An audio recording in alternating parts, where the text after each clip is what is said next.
라고 발표했습니다. 수소폭탄의 위력과 또 앞으로의 파장까지 자세하게 짚어보겠습니다. 네, 문성묵 한국국가전략연구원 통일연구센터장 그리고 김대영 디펜스타임즈 편집위원 두 분 나오셨습니다. 어서 오세요. 네, 안녕하십니까.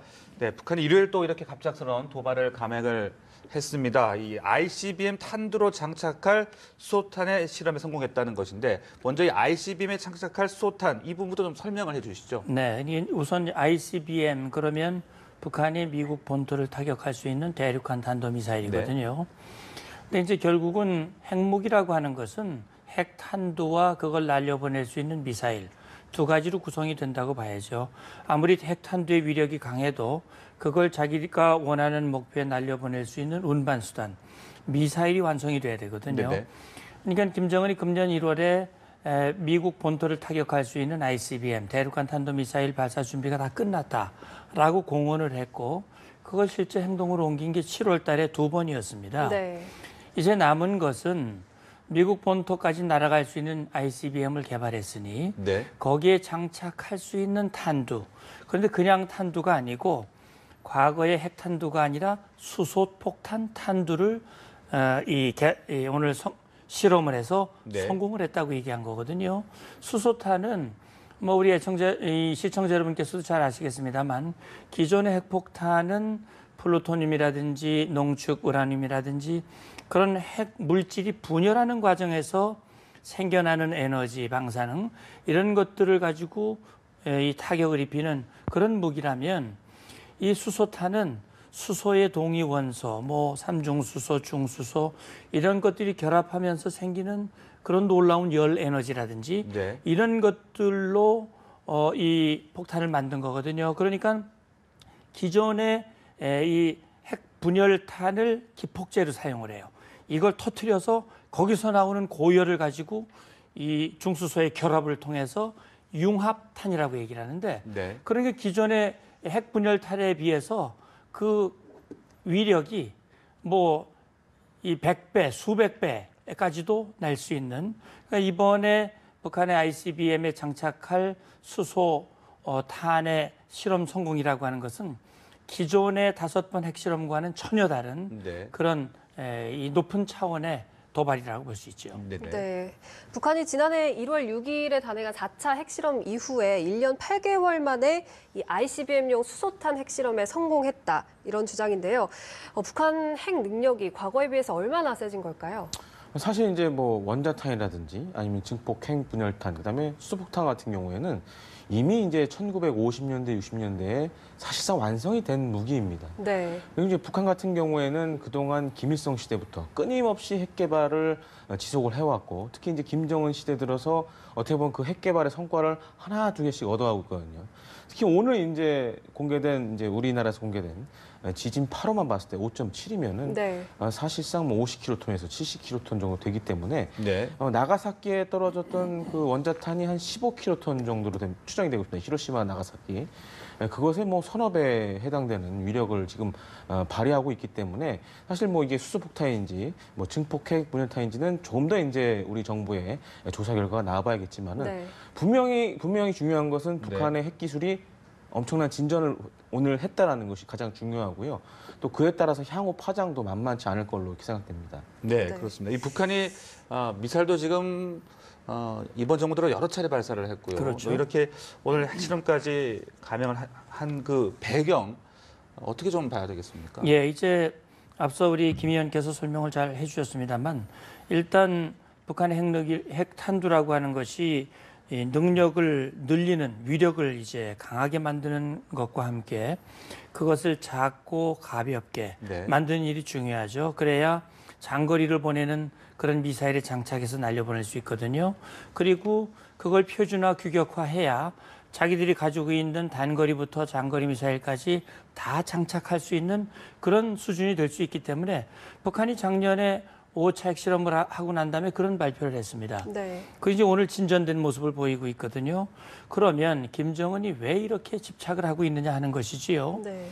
일각에서는 8월 달에 전쟁 위기 설명이 나오면서 그러다가 이제 이 트럼프 대통령이 김정은이 나의 말을 존중하기 시작했다. 그리고 자세를 낮추고 무언가 대화를 위해서 수위 조절을 하는 것이 아니냐 이런 얘기를 했지만 이번에 북한이 지난 8월 29일 날 IRBM 중거리 탄도미사일 화성 12형을 정상 발사를 하면서 아주 도발적인 그런 행동을 했을 뿐만 아니라 네. 바로 이어서 오늘 이런 육차 핵실험을 했단 말이죠. 네네. 결국은 이걸 통해서 북한은 자기들이 지향하는 목표, 말하자면 미국과 핵보유국으로서 당당하게 협상을 하고 북한의 정책 변화, 다시 말하면 한국과 미국의 동맹의 고리를 끊어내고자 하는 그렇게 해서 자기들의 대남 전략 목표를 달성하고자 하는 궁극적인 목표. 그다음에 또 한 가지를 우리가 유념해서 볼 필요는 이 김정은이 아버지로부터 권력을 물려받고 확고한 권력을 유지하기 위해서 핵 미사일 역량을 강화시키고 이걸 자신의 권위를 높이는 선전도구로 활용을 하고 있고 내부 결속용으로 사용하고 있다고 하는 점, 네. 이 부분을 봐야 되거든요. 결국 네. 대미, 대남, 대내 이런 목적, 목표, 의도 이런 것들이 복합되어 있다고 봐야지요. 네, 위원님은 그 김정은의 의도 어떻게 파악을 하고 계십니까? 사실 이제 생각보다 빠르게 네. 오늘 핵실험을 실시를 한 걸 보면은 사실 지금 국제사회가 북한에 대해서 여러 가지 제재를 하고 있지 않습니까? 근데 사실 제재가 효과를 발휘하려면 사실 시간이 걸립니다. 네. 그렇기 때문에 이제 북한 입장에서는 지금은 상태가 좋지만은 만약에 뭐 2, 3개월이라든지 몇 개월 뒤에 이 제재가 북한한테 효과를 발휘하기 시작하면은 그때는 이제 당연히 북한의 이제 민중들이 이제 동요를 하겠죠. 네. 그렇기 때문에 어떻게 보면은 굉장히 지금 조급하게 핵실험을 하고 있고 미사일도 시험 발사를 굉장히 이전과 다르게 빠르게 진행하거든요. 예, 예. 그래서 이런 제재 상황을 극복하면서 빨리 미국으로부터 핵보유국 인정을 받으려는 그러한 노력으로 오늘 과감하게 핵실험한 네. 걸로 보여집니다. 이제 또 9월 9일도 있고요. 10월 10일 당창을 또 굵직한 기밀들이 있지 않습니까? 앞으로 추가적인 도발 계속 나갈 가능성이 있다고 봐야 되겠습니까? 예, 그렇습니다. 특히 이제 오늘 이제 뭐 북한은 수소탄 실험이라고 주장을 네. 하고 있지만은 일단 핵실험에 성공을 했고 그 위력 자체는 아직 좀 판단해봐야겠지만은 분명한 거는 과거 이제 중국 사례를 보면은 중국이 1980년 5월 18일에 둥펑5라는 그런 ICBM을 개발한 다음에 남태평양으로 실제 사거리 사격을 한 적이 있습니다. 그래서 북한 같은 경우에도 지금 화성 14호가 사실 완성이 돼 있기 때문에 다만 이제 그동안은 고각 발사를 통해서 약간 기존과 좀 다른 그런 방식을 사용했는데 이번에도 화성 12호를 일본에 쐈던 것처럼 정상적인 발사를 통해서 자신들의 대륙간 탄도미사일 기술을 다시 한번 입증할 가능성이 굉장히 높아 보입니다. 네. 만약 이제 그렇게 될 경우에는 오늘 핵실험과 그 다음에 추후 만약에 화성 14호 대륙간 탄도미사일의 시험 발사까지 진행하게 된다라면은 북한은 아마 이후에 두 가지를 얘기를 할 겁니다. 이제 자신들은 핵보유국이 됐고 대륙간 탄도미사일을 갖게 됐다라고 이제 굉장히 강력하게 주장할 가능성이 높아 보입니다. 네, 앞서도 언급해 주셨지만 이제 추가 핵실험 또 좀 더 나가서 미사일 시험 발사 가능성도 계속해서 거론되고 있지 않습니까? 그렇기 때문에 전술핵 배치, 또 독자적인 핵무장 같은 대응 방법에 대해서도 논의가 계속되고 있거든요. 현실성 있는 방안이 있을까요? 예, 지금 이제 우리로서는 사실 사활이 걸리는 문제예요. 지금 김 의원 말씀대로 북한은 김정은은 자기가 원하는 목표 지점까지 계속 갈 겁니다. 그리고 자기들의 목표가 이루어지지 않으면 계속 강도와 수위를 높여서 도발을 할 것이에요. 그것은 7, 8차 핵실험이 될 수도 있고 말하자면 지난번에 중거리 미사일을 실사격을 했는데 그걸 더 늘려가면서 궁극적으로는 미국 본토까지 타격할 수 있는 그런 미사일을 정상 각도로 발사를 해서 지금 국제사회, 특히 미국은 북한의 ICBM 사거리는 미국 본토까지 도달 가능하지만 아직 탄두 재진입 기술이라든지 재진입 후 유도 기술이 아직 입증되지 않았다. 네. 그러면 그걸 입증시키기 위한 추가 시험 발사를 할 가능성도 있단 말이죠. 자, 그렇게 해서 국제사회가 그 많은 노력을 했는데 끝내 북한은 비핵화 요구를 거부하고 핵무장을 갖춘다. 언제라도 김정은이 마음만 먹으면 대한민국, 일본, 미국을 타격할 수 있다. 그런 상황이 된다면 우리로서는 어떻게 해야 되겠습니까? 물론 미국으로부터 핵 우산과 확장 억제를 제공받지만 그건 미국의 결정에 달려 있는 거란 말이죠. 그러면 우리가 우리 스스로를 지킬 수 있는 힘을 가져야 되는데 네. 지금 우리의 재래식, 다시 말하면 킬체인, 뭐 KAMD, KMPR 이건 다 재래식 군비란 말이죠. 네. 이걸 가지고 북한의 핵미사일을 막을 수 있겠느냐 하는 부분 이런 우려가 있는 거예요. 그러니까 지금 말씀하신 전술핵이라든지 핵무장이라든지 이것이 네. 당장은 현실성이 떨어지는 것이지만 우리로서는 언젠가 우리의 스스로 생존을 위해서 불가피하게 그런 선택을 하지 않으면 안 되는 그런 상황이 올 수도 있고 우리로서는 그 모든 것, 김정은이 끝내 비핵화를 거부하고 핵으로 우리를 위협한다면 우리는 그 선택도 우리는 선택을 하지 않을 수 없는 그런 상황이 될 수도 있다라고 하는 그런 의지와 그런 네. 판단을 가지고 아마 대비는 해야 되지 않을까 하는 생각이 듭니다. 네, 문재인 대통령은 국제사회와 함께 최고의 강한 응징방을 강구하라 이렇게 지시를 했습니다. 그래서 이게 레드선을 넘었다고 봐야 되겠습니까? 어떻게 보십니까? 사실 그 기준이 어느냐에 예. 따라 좀 차이가 있겠는데요. 만약 넘었다 그러면은 사실 이제는 뭐 가용할 수 있는 수단이 사실 많지는 않습니다. 그래서 이제 뭐 중국이 그야말로 북한의 이런 핵실험에 영향을 받아서 정말 심각한 상황이다. 그래서 북한의 원유 공급을 중단해야겠다까지 온다 그러면은 어느 정도 이제 이런 국제사회의 제재가 효과가 있을 수 있지만은 지금까지 중국의 행태로 봤을 때는 네. 그럴 가능성이 굉장히 낮아 보이고요. 또한 이제 중국 같은 경우는 이제 10월 달에 중국 공산 당대회가 있기 때문에 그 전까지는 뭐 북한이라든지 다른 문제에 신경 쓰기에는 사실 여력이 거의 없는 게 사실입니다. 왜냐하면은 네. 공산당 자체가 전 세계에서 제일 손꼽히는 그런 대규모의 정당이기 때문에 사실 지금 인사 문제로 굉장히 바쁘다는 걸로 이렇게 알려져 있는데요. 그리고 또 중국이 원유 공급을 차단하는 카드는 사실상 이제 마지막 카드입니다. 네네. 다만 이제 그 원유 공급량을 조금씩 줄여 나갈 가능성이 있습니다. 그러니까 북한의 그 체제 붕괴까지는 아니더라도 아프게 할 수 있는 수단은 원유 공급 밸브를 조금씩 줄여 나가는 방법이 하나 있는데 물론 이제 그럴 가능성도 있고 그렇기 위해서는 어떻게 보면 한중 간이라든지 특히 이제 미국이 중국에 대해서 또 압력을 또 행사해야 될 것 같고 또 중국 자체도 인식을 해야 됩니다. 이 북한 핵 문제가 단순히 이게 뭐 남북 그리고 북미 간의 문제가 아니라 그야말로 동북아의 이 안정을 뒤흔드는 문제라고 인식을 해야 되고요. 특히 오늘 같은 경우에도 그 중국 핵실험을 한 곳에 인접한 중국 동북 지역 같은 경우에는 우리보다도 사실 이 북한의 핵실험을 몸으로 느낀 바가 있습니다. 그렇기 때문에 그런 여지에서 봤을 때 중국도 북한에 대해서 지금과는 조금은 다른 그러나 크게 입장은 변하지 않은 그런 방법을 쓸 네. 걸로 보여집니다. 사실상 레드라인이 거의 코앞까지 왔다라고 봐야 되겠습니까? 그런데요, 예. 우리 김 의원 말대로 레드라인이라고 하는 것은 그 기준을 어디다 정하는지에 딸려 있어요. 지난번 문 대통령께서 언급하신 레드라인은 미국 본토를 향해 타격할 수 있는 ICBM의 핵탄두를 장착할 능력이 완성된 것을 레드라인으로 규정을 하셨단 말이죠. 네. 그렇게 친다면 대한민국을 공격할 수 있는 미사일과 탄두는 이미 다 완성이 돼 있어요. 대한민국 기준으로 보면 레드라인 이미 넘은 겁니다. 네. 그리고 미국 본토를 기준으로 한다면 아직 재진입 기술이라든지 이런 것들이 아직 검증이 남아 있으니 아직은 안 넘었다, 밟았다 이렇게 말할 수도 있는데 그것은 상당히 주관적인 판단이기 때문에 중요한 것은 결국 북한이 김정은이 생각하는 의도를 좌절시키고 뜻을 바꾸도록 강요하기 위한 그런 강한 조치가 있어야 되는데 이번에도 중국, 러시아가 뜨뜻미지근한 그런 입장을 보이고 북한을 두둔한다면 상당히 어려울 수 있어요.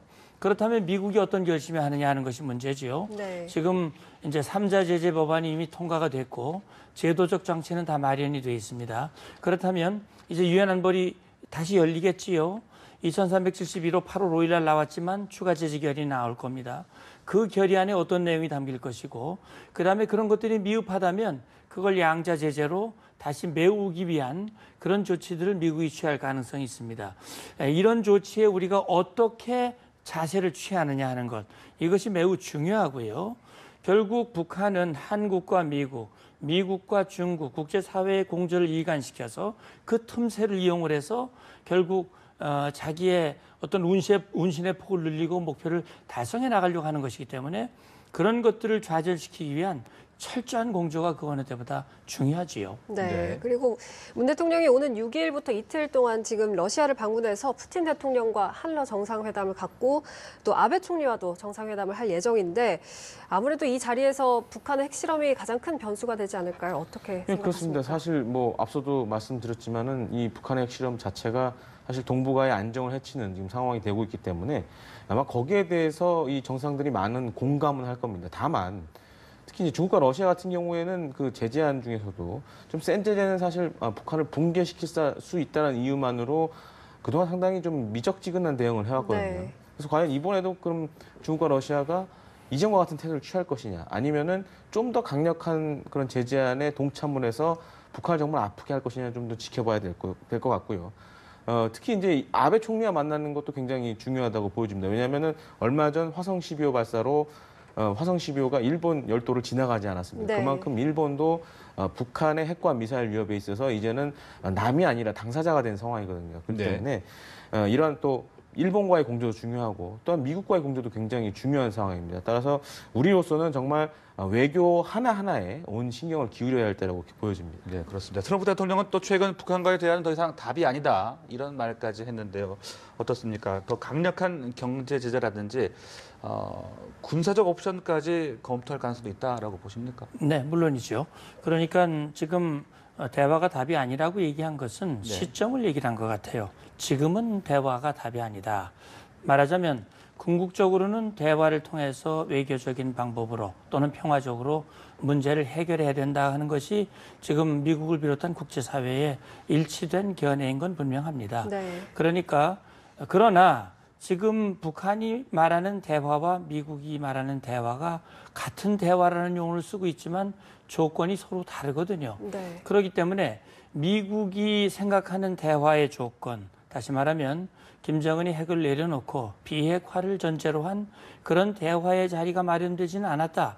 따라서 그런 대화를 지금 거론하는 것은 적절치 않다. 지금은 대화보다는 김정은이 그런 대화의 자리로 나오도록 압박하고 강요하고 하는 그런 데 더 힘을 쏟아야 하는 그런 상황이다 하는 얘기지요. 그러면 트럼프 대통령이 군사적인 옵션을 쓸 것이냐 하는 부분인데 네네. 이건 김정은의 선택에 달려 있습니다.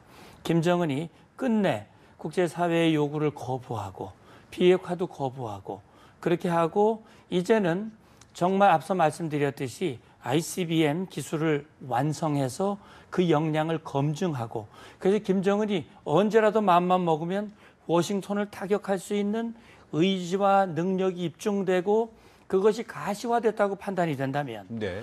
미국의 대통령으로서 미국의 국토와 국민을 지켜야 할 그런 입장에서 그런 위협이 당장 눈앞에 다가왔는데 군사적인 옵션은 안 돼. 주머니에 놓고 다른 것만 할 수 있겠느냐 하는 부분입니다. 따라서 김정은이 끝내 네. 거부하느냐 아니면 국제사회의 요구에 호응하느냐 그 네. 여부가 군사적 옵션 선택 여부를 가름하는 그런 요인이 되리라고 김정의 선택에 달려 있다. 그렇습니다. 그 말씀이셨는데 김 의원님도 앞으로 미국의 어떤 대응 방안 어떻게 예상을 좀 하고 싶습니까? 사실 지금 이제 북한이 뭐 레드라인이라는 기준을 넘느냐 안 넘느냐 중요한 게 아니라 일정 수준 핵과 미사일의 위협이 정말 이제 미국 본토를 위협할 상황이 됐기 때문에 미국 입장에서는 대화를 하느냐 아니면 정말 군사적인 그런 선택을 하느냐 이제 기로에 사실상 네. 놓이게 되어 있습니다. 그래서 이제 그에 앞서서 아마 오늘 이제 청와대에서 발표했지만은 향후 국내 전개하는 전략 자산도 성향이 달라질 가능성이 굉장히 높습니다. 그러니까 기존까지는 우리가 갖고 있지 않은 그런 첨단 재래시 전력이 유주가 됐지만은 앞으로는 북한에 대해서 핵 공격이 가능한 그런 전략 자산들이 전개할 가능성이 굉장히 높고요. 또 이제 그중 하나로 이제 뭐 전략 폭격기라든가, 네. 그다음에 미 해군이 가지고 있는 전략 핵 잠수함들도 어떻게 보면 이제 한반도 상시 전개라든가 이런 걸 통해서 북한의 핵과 미사일 개발을 억제하려는 노력을 아마 미국이 할 걸로 보여집니다. 근데 만약 이것도 이제 효과가 없다 그러면은 정말 미국이 진지하게 북한에 대한 뭐 예방 타격이라든지 선제 공격도 이제는 그 쓸 카드가 시점이 점점 가까워지고 있다는 사실 좀 문제가 있다고 보여집니다. 네, 알겠습니다. 오늘 북한의 6차 핵실험과 관련해서 두 분 모시고 얘기 나눠봤는데요. 문성묵 한국국가전략연구원 통일